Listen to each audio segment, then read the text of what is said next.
ఉపాధ్యాయ మిత్రులకు వందనాలు. విద్యా ప్రవేశ్ 1వ తరగతి పిల్లలకు 90 రోజుల ఆట ఆధారిత కార్యక్రమానికి స్వాగతం. ఈరోజు మనం 28వ రోజు కృత్యాల గురించి తెలుసుకుంటాము. అందులో మొదటిది భాషాభివృద్ధి కృత్యాలు. ఇందులో భాగంగా మనం తెలుగు తోట 1వ తరగతి పాఠ్యపుస్తకంలోని 6-7 పేజీల్లో గల చిత్రంపై పిల్లలతో మాట్లాడించాలి. ముందుగా పిల్లలను చిత్రాన్ని చూడమనడం, తర్వాత ఉపాధ్యాయుడు కొన్ని ప్రశ్నలు అడుగుతూ పిల్లలతో మాట్లాడించాలి. చిత్రంలో ఎవరెవరు ఉన్నారు? పిల్లల దగ్గర నుండి అనేక సమాధానాలు రావచ్చు. మనం అమ్మ అన్న మాటను లేదా పదాన్ని ఇక్కడ ఫోకస్ చేయాలి. మరికొన్ని ప్రశ్నలు చూస్తాం. మొదటి చిత్రంలో అమ్మ ఏం చేస్తూ ఉంది? రెండవ చిత్రంలో అమ్మ ఏం చేస్తూ ఉంది? పాప ఎక్కడికి పోతూ ఉంది? ప్రతిసారి ఏ చిత్రం గురించి మాట్లాడుతున్నామో ఆ చిత్రాన్ని తాకి చూపిస్తూ మాట్లాడడం ద్వారా పిల్లల్లో ఆసక్తి పెరుగుతుంది.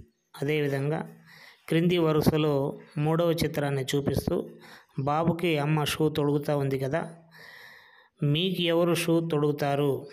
ఇలా ప్రశ్నిస్తూ చిత్రంలో ఉన్న విషయాన్ని నిజ జీవిత సన్నివేశంతో అనుసంధానం చేస్తూ మాట్లాడించడం ద్వారా ఎక్కువ అనుభూతి చెందుతారు పిల్లలు.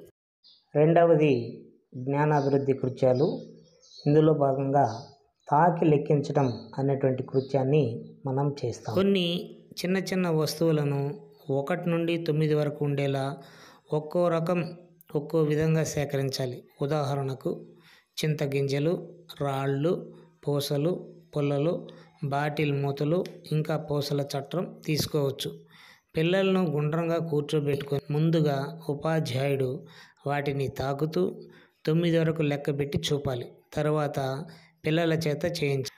ఇక్కడ అంకెలను వస్తువుకి ఆపాదిస్తూ చెప్పడం ద్వారా పిల్లలు అంకెలను బాగా గుర్తుపెట్టుకుంటారు. మూడవది శారీరక అభివృద్ధి కృత్యాలు. ఇందులో తరగతి గదిలో వృత్తాకారాన్ని గీసి పిల్లలను దాని చుట్టూ నిలబెట్టి లోపల బయట ఆట ఆడించాలి. ముందుగా ఉపాధ్యాయుడు పిల్లలకు సూచనలు ఇస్తూ ఇన్ అన్నప్పుడు వృత్తం లోపలికి గెంతాలని, అవుట్ అన్నప్పుడు వృత్తం బయటకు గెంతాలని చెప్పాలి. తర్వాత పిల్లల చేత చేయించాలి. దీన్ని ఇంకో రకంగా ఒకసారి చేతులు తట్టినప్పుడు లోపలికి గెంతాలని, 2 సార్లు చేతులు తట్టినప్పుడు బయటకు గెంతాలని చెప్పి ఆడించవచ్చు. Thank you for watching. Please like, share, subscribe.